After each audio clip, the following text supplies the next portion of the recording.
Supreme Master Ching Hai's lectures are not a complete meditation instruction. Please do not try alone. For free of charge guidance, please visit www.godsdirectcontact.org or contact any of our centers near you.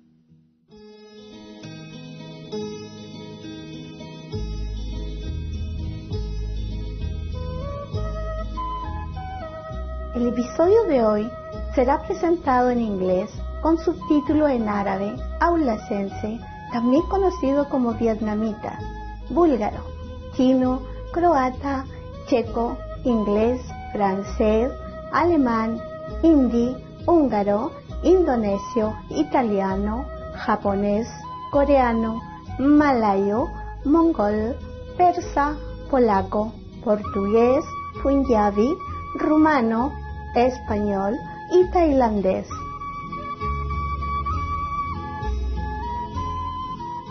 Hola, encantadores televidentes.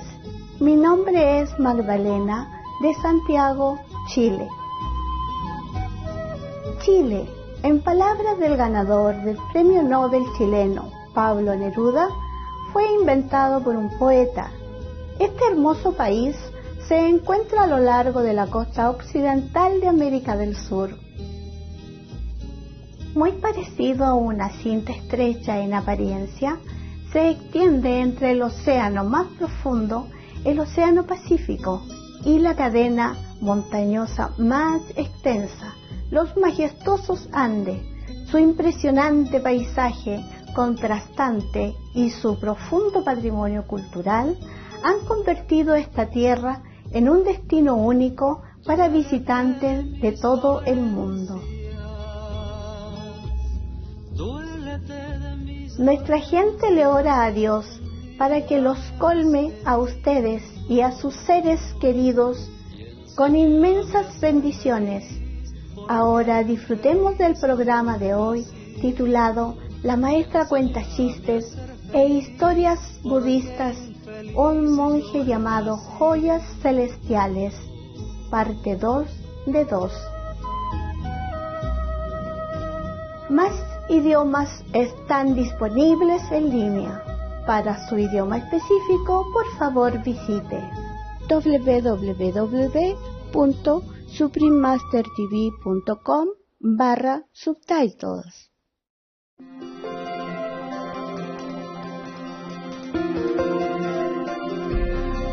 Durante más de 3 décadas, la Maestra Suprema Ching Hai ha iluminado nuestro mundo con sus enseñanzas divinas.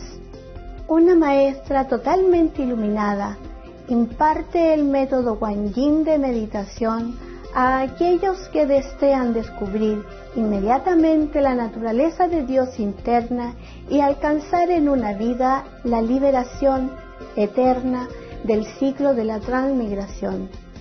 El método Guanyin ha sido practicado por todos los maestros iluminados, tales como Buda, Jesucristo, el profeta Mahoma, la paz sea con él, y Gurú Nanak. Ella enfatiza que si siempre recordamos a Dios, ofrecemos servicio desinteresado a otros y seguimos las leyes del universo, alcanzaremos nuestro potencial más elevado como humanos y comprenderemos verdaderamente nuestro propósito en la tierra. La Maestra Suprema Ching Hai es un extraordinario ejemplo viviente de compasión, enviando frecuentemente asistencia material y financiera, además de amor a los refugiados, los desamparados, las víctimas de desastres naturales y a otros que necesitan ayuda. En el 2006 recibió el Premio Gusi de la Paz, considerado el Premio Nobel de la Paz de Oriente, y ha sido honrada a través de los años con otros numerosos premios y galardones por sus excepcionales obras filantrópicas y humanitarias. Una verdadera voz para nuestros preciosos amigos animales. Ella promueve la pacífica y amorosa dieta a base de plantas y prevé, con el despertar de la humanidad, hacia lo sagrado de todas las vidas, un tranquilo y glorioso mundo, completamente vegano, donde los animales y las personas viven en dichosa armonía. Sus iniciativas para difundir la tendencia vegana son diversas y han incluido la distribución del volante de vida alternativa, la cadena internacional de restaurantes veganos Living Food, Supreme Master Television, además de hablar regularmente con influyentes líderes de gobierno y medios de comunicación y participar en conferencias televisadas sobre el cambio climático, tanto si somos conscientes de ello como si no. Sus esfuerzos han tenido una enorme influencia sobre la conciencia mundial del estilo de vida amigable con los animales y de cómo esta benévola forma de ser puede traer paz duradera entre las naciones a la vez que salvamos nuestro planeta del cambio climático. A lo largo de los años, la Maestra Suprema Jinjai ha viajado por todo el mundo, desde las Américas hasta África, desde Europa hasta Oceanía, y ofrecido cientos de discursos al público y a sus discípulos sobre una variedad de temas espirituales. Hoy somos bendecidos con la presentación de una de estas reveladoras conferencias titulada La Maestra cuenta chistes e historias budistas, un monje llamado Joyas Celestiales, parte 2 de 2, en Entre Maestro y Discípulos, dada en inglés el 29 de agosto de 2015 en Francia.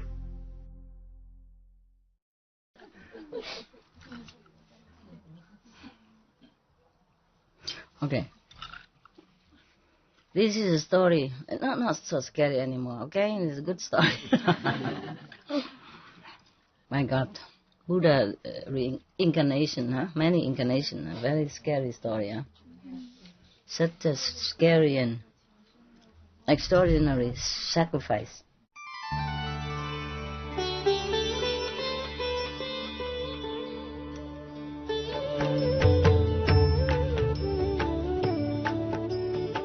According to Buddhism and belief and tradition, when you read sutra and all that, you have to put on incense, flower, and bow to the sutra first and thank all the Buddhas and Bodhisattvas in 10 directions, all respectfully, before you read it, okay? And then you cover the sutra also with silk, beautiful cloth, and I just make it more popular, more easy, simple.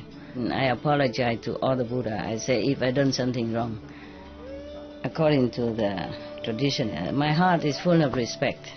It's just that I cannot always do that. So please, all the sin, whatever I've done wrong, is all on me. At least other people, they hear the names of the Buddha, according to the sutta, they will get benefit. Yes. Okay, this is a story about a monk called Celestial Jewels. First, I have heard one time the Buddha was in Save country in the Gold Garden of a charitable nobleman and the Prince Gida. In this city, there was a noble family, a nobleman. His wife had just given birth to a boy, which is very, very good looking. And in the middle of, while giving birth to this boy, suddenly from the sky, a lot of jewels raining down, like gold, silver, semi-precious stone, precious stone, all kind of stones, all kind of beautiful, tiger eyes and diamonds, all kind of precious stone rain down on the yard, full. The yard is full of of jewel. Oh, everybody was so excited. The whole village people came to look and help them to pick up all the jewel. I hope they help to pick up the jewel. And everybody praised the parents for such a good, virtuous family that gave birth to a beautiful child and so meritorious.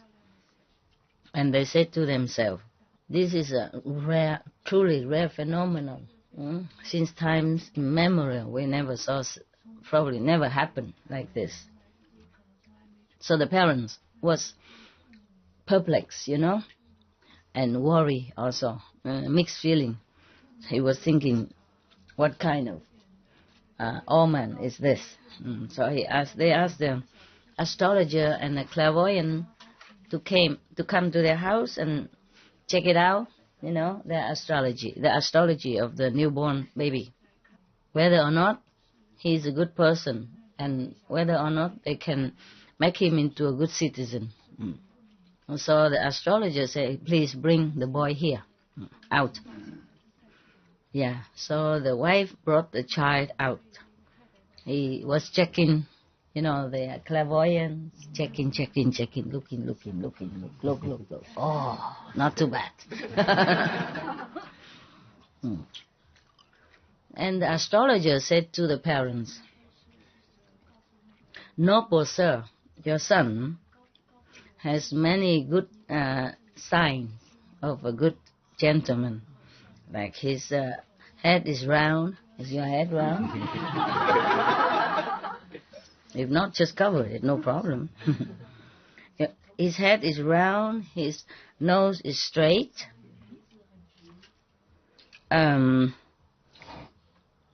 His ears is full. His forehead is square. Yeah. Mine too, huh? And then his feet and his hands are all full, kind of very full, thick and full. How can they tell it's just a baby? All baby has really chubby hands and chubby feet, right? Yeah. Never mind. Okay. And he said this boy is going to be a benefactor to the country, to society, if he stay at home. If he become a monk, he will attain liberated level of consciousness. Yeah. So both of you have peace. Take good care of him. It will be okay. Yeah. Parents heard that. Oh, happy. Who wouldn't be, huh? So they asked him to choose a name for the boy. The clairvoyant astrologer said, because when he was born, there's so much jewel raining down from the sky. So we call him celestial jewels, yeah? Jewels. Okay, so the nobleman and family thank him a lot and give him a lot of reward. Okay. Just as the astrologer told them, the celestial jewel boy, when he's growing up, he was very intelligent, very talented. But nevertheless, he was very much interested in practicing kind of documents and doctrines, yes, like Dharma, meditation, Buddha teaching, etc.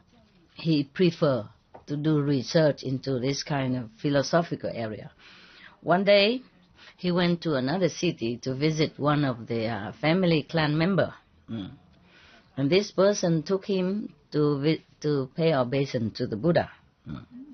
When he came, he saw everybody circumambulate the Buddha 3 times, and he also did the same. And then he sat down on one side.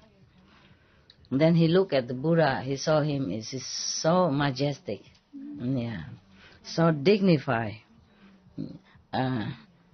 Looked like no one on earth or heaven could compare to him in such a appearance, as a beautiful appearance. And then in his heart, suddenly he became very fond of the Buddha, very admiring. And then he just wanted to forget of the whole world and everything else, follow the Buddha's footsteps and become a Buddha. At that time, the Buddha went up to the high days, so that other people can see him, of course, normally. And then he talked about the 12 affinity, and then about the transmigration, suffering, and all that. Yes. After he finished preaching, everybody prostrated to him and left. And the celestial jewel boy, after listening to the Buddha, he was so happy. His heart so open, so pleased. And then he already decided right there to follow the Buddha footstep, to be a monk with him.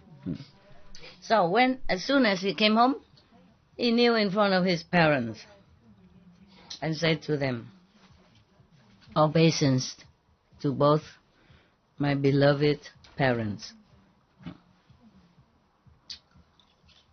To be able to attain a human birth is really, truly, very, very rare.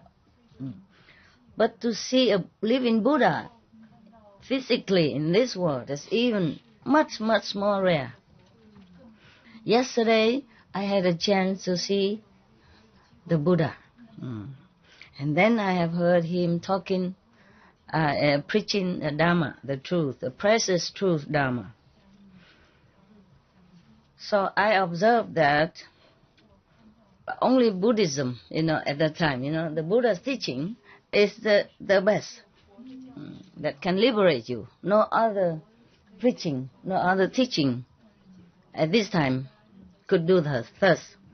So please allow me to leave home. The parents saw that the boy has such a tendency for spiritual practice, was very pleased. They were very pleased. So they say yes. If you would like to become a monk, renunciate, we are very pleased. So after getting the permission from the parents, he prostrated to them, and then he left and go find the Buddha. He went to see the Buddha, and he said he also prostrate now in front of the Buddha and say, "Obeisance to the World Honored One. Since times immemorial, we are transmigrating in the sea of suffering, birth and death and old age and a lot of pain and sorrow. No one has helped us. No one could have helped us. Now, the Buddha is like a ship, a boat, that come on time and rescue all of us. Today, I came here with all my utmost sincerity. Please accept me as your renunciate disciple, so that I can find the liberation in this lifetime. Please have mercy and accept me." Then the Buddha, of course, say, "Welcome be to you." Welcome, monk. So now must be 1,258 or something. Not 50 anymore, huh? No. Maybe 60 something. We lost count now. They just count one by one like that. Make trouble for us to keep count. If they came all together, it would be easier for me. After the Buddha said that, his hair suddenly all fell off. So you alright. Mind you, be careful. If you see the Buddha and if you don't want to be monk, don't go too near. Understand? Don't say anything. Because if you say you want to become disciples, he think you you want to be monks, and then your hair just naturally fall off like that. Then it won't grow back again. That is the thing. If the Buddha say that, if you shave with your knife, then it may grow back. But if the Buddha say, "Welcome, Bhikkhu," and your hair won't grow back. So be careful. If you see any Buddha, tell him first. Yeah, nowadays many live in Buddha, Yeah. For example, many Tibetan monks, they say, live in Buddha. Live in Tuku. For example, huh? So if you go near any Tibetan Tuku, you would say, please, I like my hair. I want to keep it. Just in case, If you want to be a disciple from some of these Tibetan living Buddha reverends, yeah, you have to tell him first, I like to study with you. Please, sir, but I like to keep my hair. And my clothes I keep also. Because here, yeah, suddenly all his hair fell off to the ground, and then the clothes that he wore changed into jasa, mean the monks' robe. Yeah. And from then on, he followed the Buddha everywhere, and because he already originally very intelligent, yeah. So it's not very long. He attained Arhat. Oh, you are so good. How do you know? Magical power, huh? Normally I should give you one of this kind of lecture. A lecture once a month is enough for you to have time to digest and to practice it, But because of many other outside, so I read it all, okay? I read a lot every day.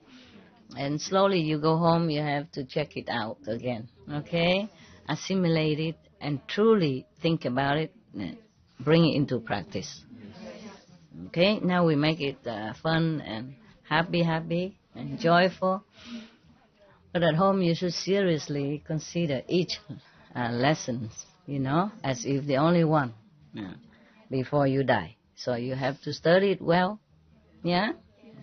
Really, really try to understand it and practice it, okay? Learning from the ancient practitioners and ancient Buddhas, their teaching is still so much valuable. Anytime, these teachings are timeless. Yes, the same with the teaching of Mahavira. Yes, he teach people vegetarian, and same with Jesus. Yeah. Many mention about vegetarian. They edit it all in a later time, maybe, but the Mahavira teaching not. Yeah, in Hindu they don't cut it off. They don't edit it. But even then, Jesus' teaching has helped, countless of beings since the time he appeared until now. After he went back to heaven, his teaching is still valuable, still helping a lot. Yeah. And the same with the great prophet Muhammad, peace be upon him. It's just that it's not everybody studied well and practice it. That's all. And misunderstood or using his teaching for their own personal benefit. That's a different story. Understand? Okay, now. Yeah. So from now, after that, this celestial jewel never had to go back, transmigrating in this three world again. Liberated, yeah. One day, when it's a little bit all relaxing and not too much work, Anand, would like to know this background of the celestial jewel. So I came in front of the Buddha and prostrate to him and say, obeisance to the world honored one. Please tell us what kind of good deed, that celestial jewel Bichu saw in the former life, that now, when he first born, he's already have a lot of jewel raining down from the sky for him. And then whatever he liked to eat, it will appear in front of him. He didn't even need to go shopping. How convenient. How convenient.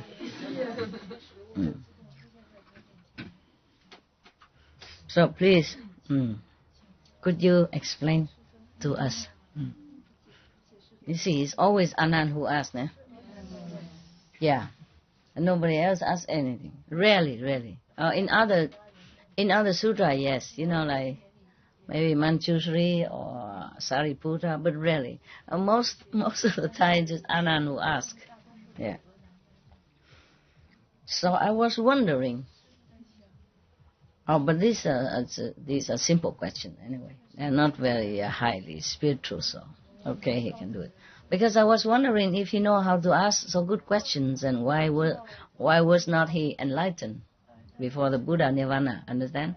But I guess now this is a kind of similar, very simple story and simple question. It's easy to ask.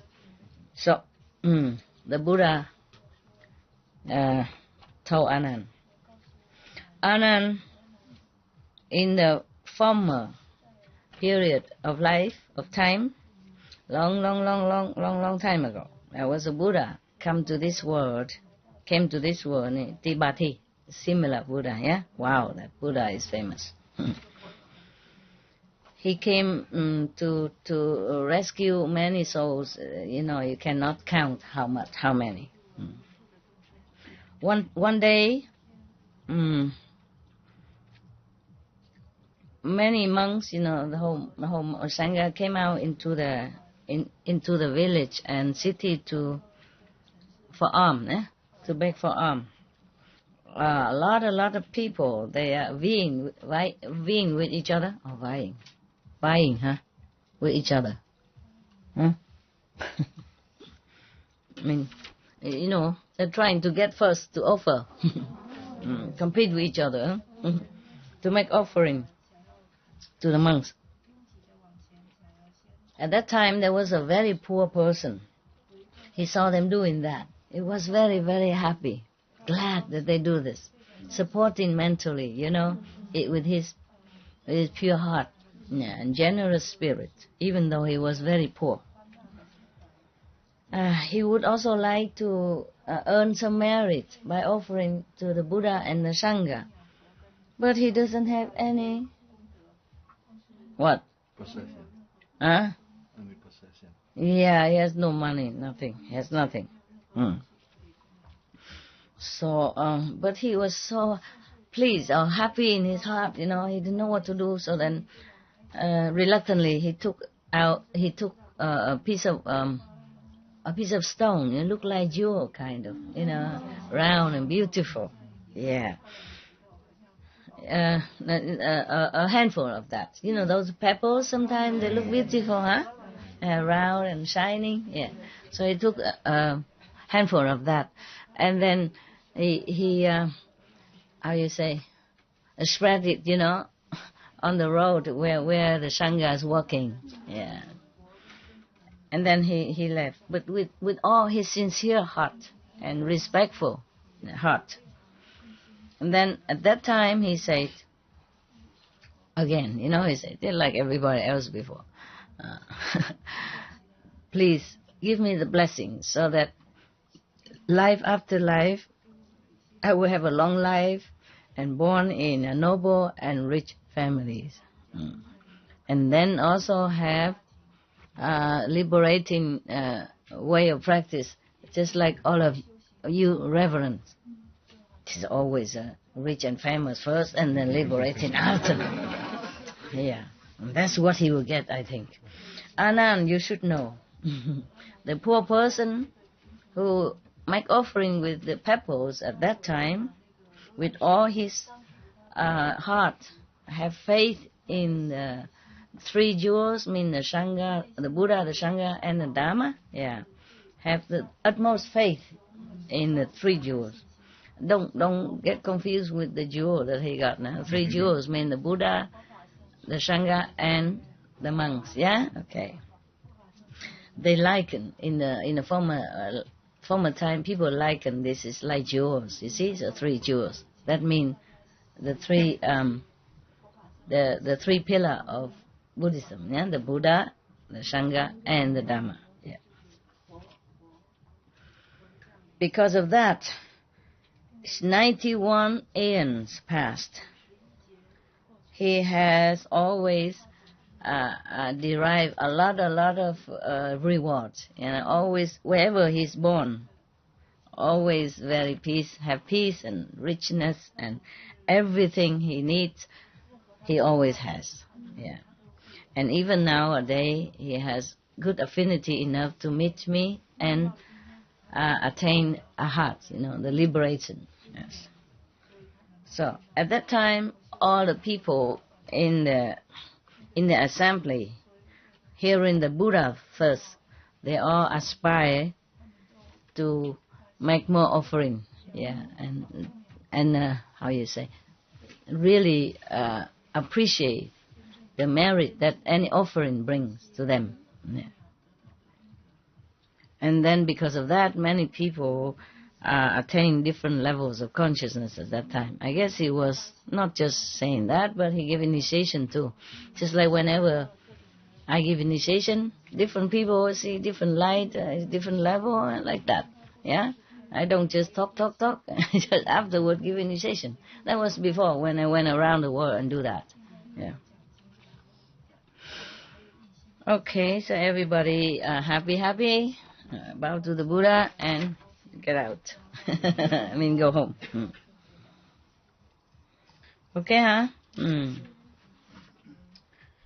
All right. Every day one story. Good enough.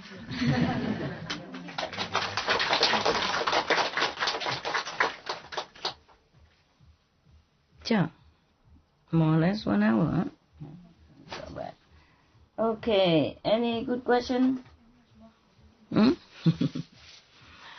Yeah, but the story about the grass is familiar to me. Just if you live in a community or something, your grass has to be trimmed all the time. Even one time, I bought a trailer. The trailer. We had 3-4 rooms in it. We made many teleconference in that trailer. So squeezy because room is very small, very small. And the living room in the front is too exposed, So when I talk, people might hear, they see too big light inside, so we have to squeeze in the back room. The back room is normally used for dogs. Some of the dogs. Well, they are everywhere anyway. But when I had to make conference, they all have to squeeze in the front. Well, there's another room, side room, in front of the kitchen and the living room. And they all have to go in there, in front of the kitchen, in that side room, and in the living room. And then we, 3 of us, squeezing in that small room, the back is of the room, of the house. And the poor people, they could not even sit, They could not even cross leg. There's no room, so they sit like this. The boys sit like this with their computer, with their... It's very cute. Yeah. I also sit in the corner, I have the better place, I have to be seen. A good excuse, yeah. And even then, we have just a kind of a square patch of grass in the front, and some little flower bushes here and there. But even then, we're supposed to trim it. Yeah. If you don't, then the manager might kick you out. Meaning you can take your caravan, go somewhere else. Because the land belongs to them. Every year we have to pay, the landlord money. The caravan belongs to me, but the land not. You see, in that caravan park, you I think you cannot. Well, you can buy some if it's private owned. But the caravan I had is not privately owned. The land is not privately owned. Even then, private or not, if you're in their big community of that park, trailer park, then you have to trim your grass. I saw my neighbor. I wasn't all that strict, but my neighbor, truly, I'm not making it up. He used scissors. He cut every day, just one little blade shoot up. He immediately go cut. Oh, well, his house is better than my house. It was like a wooden kind of ready-made house. Yeah, white and clean. My house is so old. I bought it from an old lady because that's the only one that I knew at that time for sale. And immediately move in, Yeah. So we were happy. I was happy to have a place. Otherwise, how do we do all these conferences? The time is kind of pressing, pressing. I was so happy to get it. I don't live there anymore. It's all sold now. Yeah. It's a colder country, It was in Belgium. Yeah. But in winter it's beautiful. It's near the beach, though. Near. You can walk about 1 kilometer from the beach. I go with my bicycle. I went with my bicycle at that time. Even then, just a patch of grass, not even 1 square meter, just like that, rectangle, just like that. And then he trimmed it. Oh, and then he saw my dog Harley. After he pee, he scratched grass trying to cover up. I said, "What is he doing? Look at what he's doing!" Like, wow. I said, "I'm sorry," like a big crime, So I'm sorry, my dog. I adopted him. I can't teach him very well. I adopted him when he's too old already. It's very difficult to teach him. Please forgive us. I will cover it back. And tomorrow he dig it up again. And he said, "What he's doing again?" Every day until the neighbors fed up. So he looked the other side, and the dog also looked the other side. Don't care no more.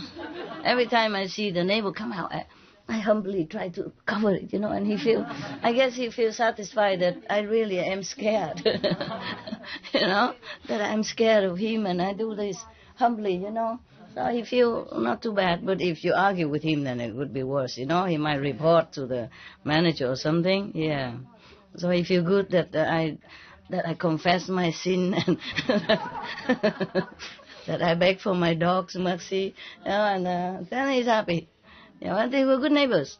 And then I cook curry and all that and bring over to make offering. So, and when I bake some cakes or something, I buy some vegan chocolate and make offering, to the Buddha next door. Then we had very peaceful neighborhood. Not just him, but around the neighbors, eating my cakes, and they're all very peaceful. Lovely, yeah. It's just that over there I cannot have all of you like this. Surely not. Yeah?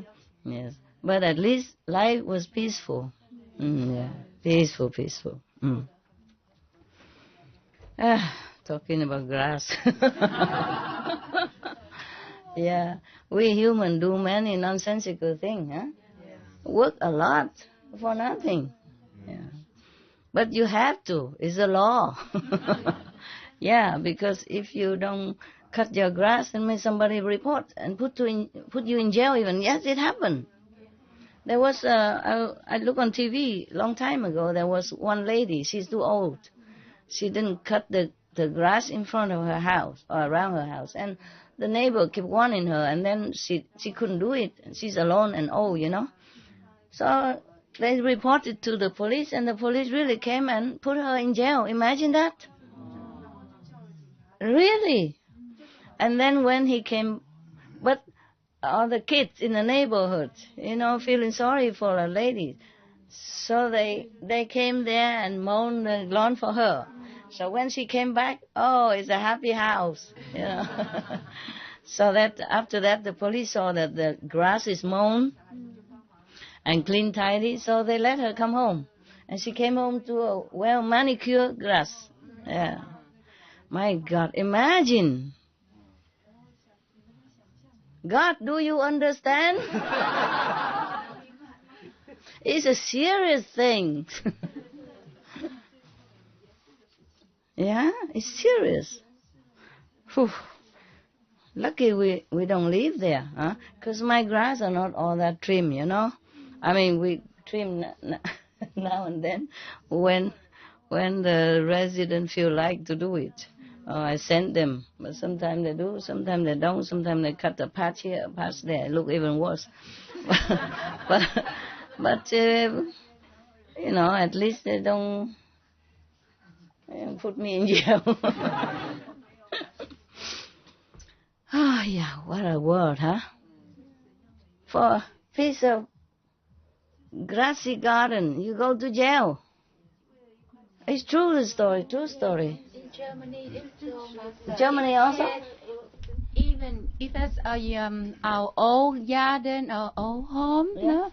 If we don't trim the grass and don't trim the trees, and the neighbor get angry. Yeah. They look all the time. Yeah.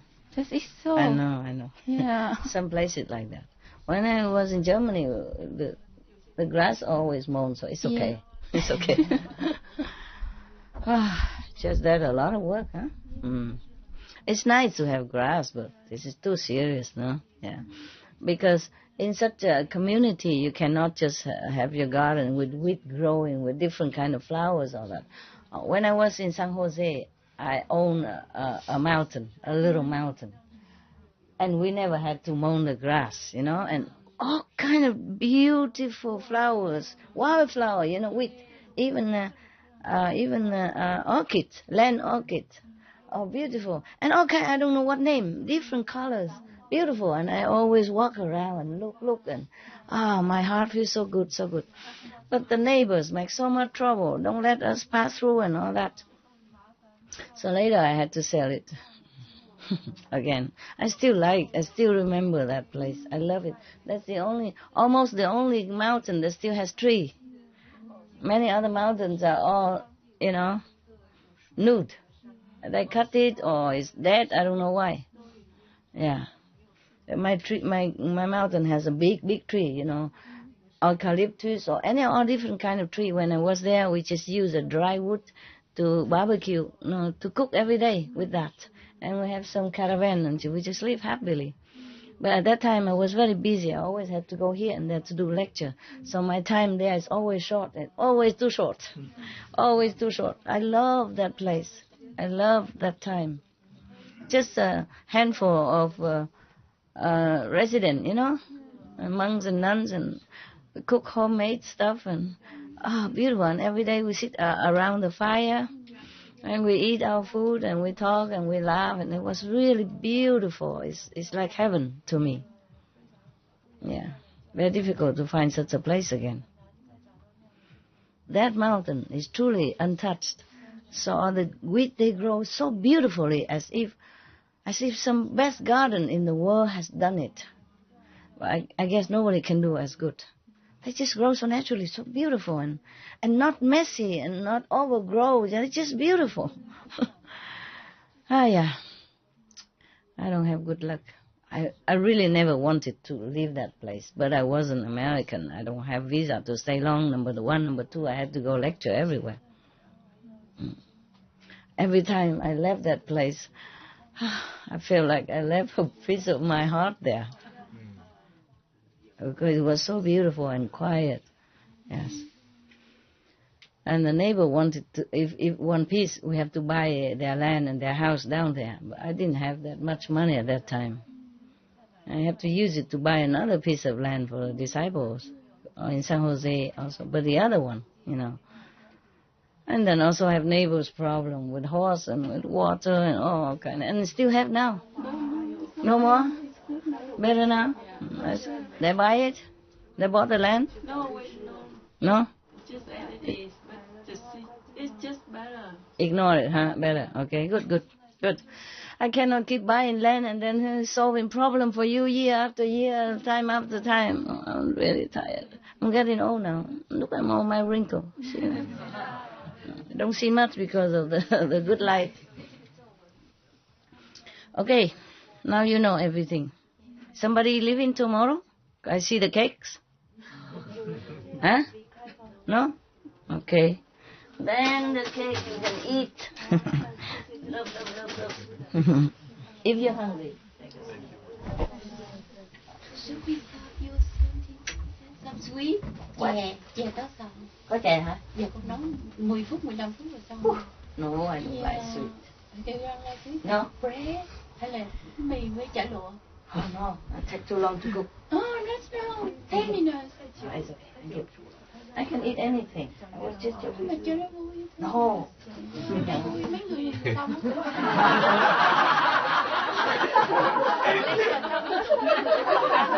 Làm cho phụ ăn cho vui. Yeah. No, it's okay. No. Because I getting fat too. I'm getting fat here only. That is fat. If I'm fat all over, then it's not bad. But I'm fat just here. I feel it. It's a big difference from the when I was in the mountain. You don't know it. I know. Okay? No matter what you say, I know. I cannot believe you because I know. Yeah. In the mountain, I don't cook a lot. I don't cook good, and so I wasn't that fat. And I feel light, you know. And now I feel light. I'm walking like, you know, easier. And now I walk, feel something. And I'm carrying something. So if one day, today, I was thinking maybe 1 week you cook. Every 2 days a week is good enough. I eat anything with them. Otherwise they're jealous. They think, oh, eat something good. We sit and sleep and eat 2 meals a day. You have to work and only 1 meal a day. Good enough. God, what kind of meal? You know, 1 meal, but what kind? Yeah. Very. Sometimes you cook a lot with the fry and stuff, and then it adds on very quickly. And we buy something for you to exercise. Crazy, you know? You have to go shopping, cooking, eat a lot, and then have to buy something else. It's like the story of the grass.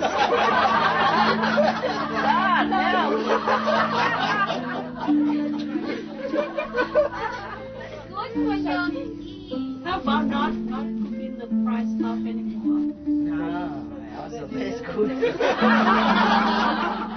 That's good, that's a problem. Just smaller portions.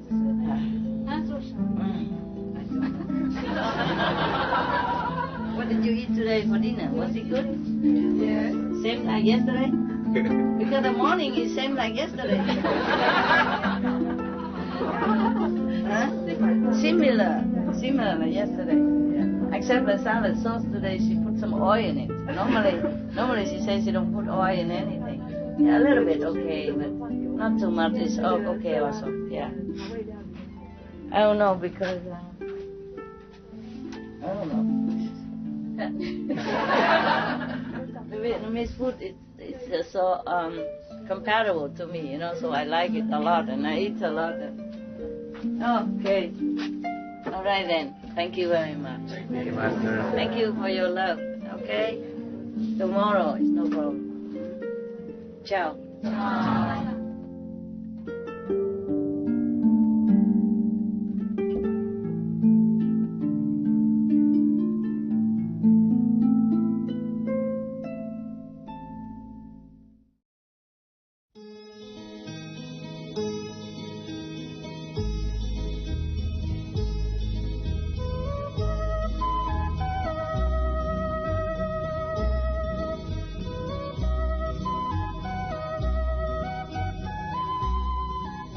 Agradecemos su compañía en el programa de hoy.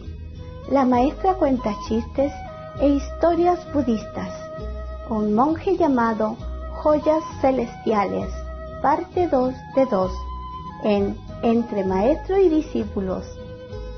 Que Dios bendiga nuestro planeta con paz, amistad y armonía para todos los seres. Para más detalles, por favor visiten www.suprememastertv.com/BMD.